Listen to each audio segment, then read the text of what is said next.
Shalom saudaraku, marilah kita belajar bersama membaca dan merenungkan firman Tuhan mulai dari kitab Kejadian sampai pada kitab Wahyu.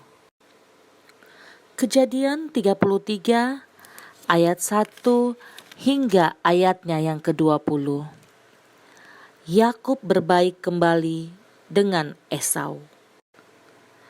Yakub pun melayangkan pandangannya, lalu dilihatnya lah Esau datang dengan diiringi oleh 400 orang. Maka diserahkannya lah sebagian dari anak-anak itu kepada Lea dan sebagian kepada Rahel serta kepada kedua budak perempuan itu. Ia menempatkan budak-budak perempuan itu beserta anak-anak mereka di muka, Lea beserta anak-anaknya di belakang mereka, dan Rahel beserta Yusuf di belakang sekali. Dan ia sendiri berjalan di depan mereka, dan ia sujud sampai ke tanah 7 kali, sehingga ia sampai ke dekat kakaknya itu. Tetapi Esau berlari mendapatkan dia, didekapkannya dia, dipeluk lehernya, dan diciumnya dia, lalu bertangis-tangisanlah mereka. Kemudian Esau melayangkan pandangannya, dilihatnya lah perempuan-perempuan dan anak-anak itu, lalu ia bertanya, "Siapakah orang-orang yang beserta engkau itu?" Jawab Yakub, "Anak-anak yang telah dikaruniakan Allah kepada hamba-Mu ini." Sesudah itu, mendekatlah budak-budak perempuan itu beserta anak-anaknya, lalu mereka sujud. Mendekat jugalah Lea beserta anak-anaknya, dan mereka pun sujud. Kemudian mendekatlah Yusuf beserta Rahel, dan mereka juga sujud. Berkatalah Esau, "Apakah maksudmu dengan seluruh pasukan yang telah bertemu dengan aku tadi?" Jawabnya, "Untuk mendapat kasih tuanku."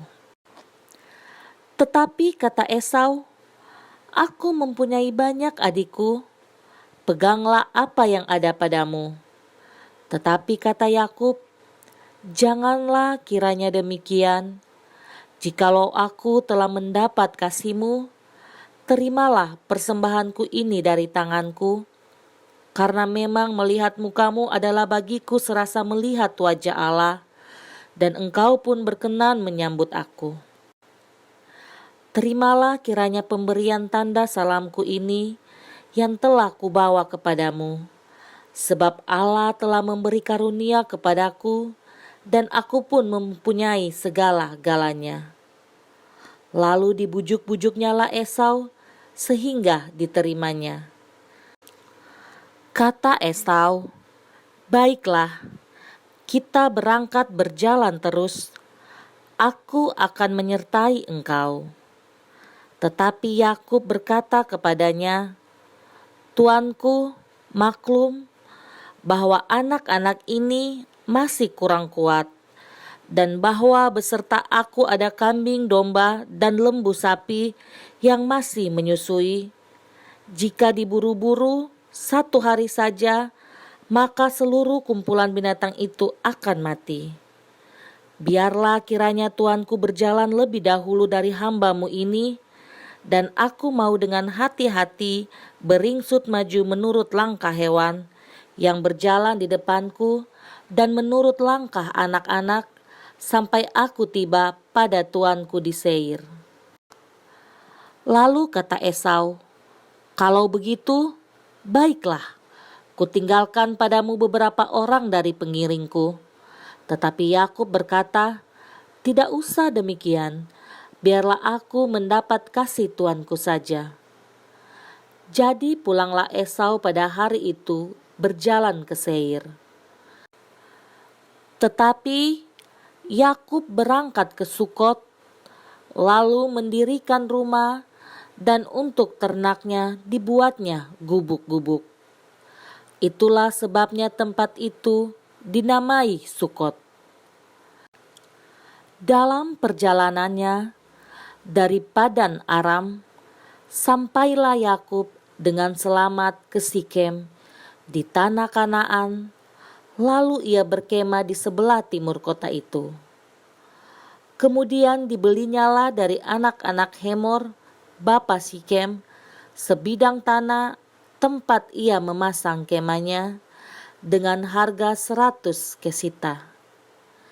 Ia mendirikan mezbah di situ dan dinamainya itu Allah Israel, ialah Allah.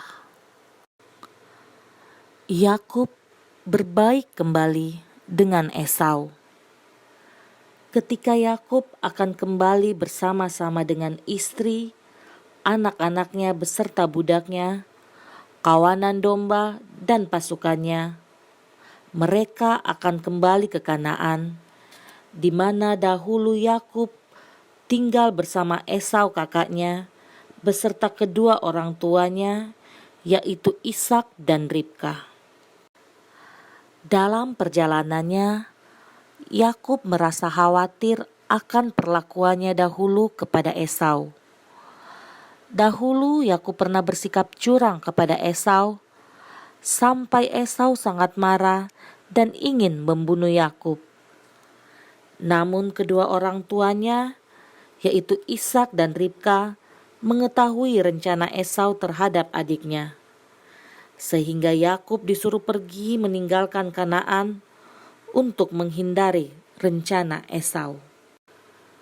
Di dalam perjalanan Yakub setelah dia meninggalkan ayah dan ibunya, Tuhan menyatakan dirinya kepada Yakub lewat mimpi, sehingga Tuhan Allah membuat perjanjian dengan Yakub, dan Yakub melaksanakan segala rencana Tuhan.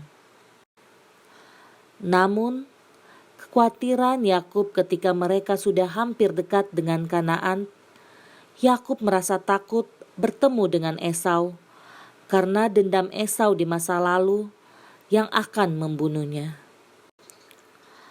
Di dalam perjalanan, Yakub mengatur rencana untuk membagi pasukannya menjadi 2. Dan pasukan pertama berjalan terlebih dahulu bersama kawanan domba dan kambing untuk menemui Esau. Dan atas perintah Yakub untuk mempersembahkan kawanan domba dan kambing kepada Esau. Pasukan pertama Yakub beserta kawanan domba dan kambing pergi menemui Esau. Mereka menceritakan apa yang diinginkan Yakub untuk Esau untuk memberikan persembahan kawanan domba dan kambing itu. Mendengar itu, Esau terkejut atas pemberian Yakub kepadanya. Karena sudah lama Esau berpisah dengan Yakub, sehingga Esau pergi bersama pasukannya untuk menemui Yakub. Dari kejauhan, Yakub melihat Esau bersama pasukannya datang untuk menghampirinya, sehingga Yakub semakin takut dan khawatir. Sesampainya Esau di hadapan Yakub, Yakub langsung sujud di hadapan Esau. Namun Esau langsung memeluk dan mencium Yakub, adiknya yang sudah lama pergi meninggalkan mereka. Lalu menangislah mereka berdua. Tidak ada lagi dendam Esau kepada Yakub, hanya rindu yang mendalam ketika Yakub pergi meninggalkan Kanaan dengan waktu yang cukup lama. Apa yang dijanjikan Tuhan kepada Yakub di Betel telah digenapi Tuhan. Ketika Tuhan berjanji, Tuhan pasti akan menggenapi. Tuhan menyertai Yakub dalam kehidupan Yakub yang penuh dengan pencobaan. Tetapi karena Yakub taat kepada Allah, sehingga penyertaan Allah menjadi bagian di dalam kehidupan Yakub. Kekhawatiran Yakub diubah Tuhan menjadi sukacita karena ketaatan Yakub. Dan berkat pertolongan Tuhan, Dan pasti Tuhan bekerja di dalam kehidupan Esau, sehingga pengampunan terjadi antara Esau dan Yakub. Marilah kita berdoa. Bapa di dalam sorga, kami mengucap syukur atas penyertaan-Mu yang sempurna di dalam kehidupan kami. Dari kisah Yakub dan Esau, Engkau mengajarkan kami tentang ketaatan dan kesetiaan terhadap-Mu, Tuhan. Engkau merancangkan kehidupan kami dengan segala baik. Ketika kami mau mengikuti Engkau sebagai juru selamat kami, Engkau berjanji akan menyertai kehidupan kami. Mengikuti Engkau tidak selalu akan baik-baik saja, namun Engkau berjanji pemeliharaanmu akan menyertai kami sampai selama-lamanya. Terima kasih Tuhan Yesus atas kebaikan-Mu di dalam kehidupan kami. Demi Yesus Kristus kami berdoa. Haleluya. Amin.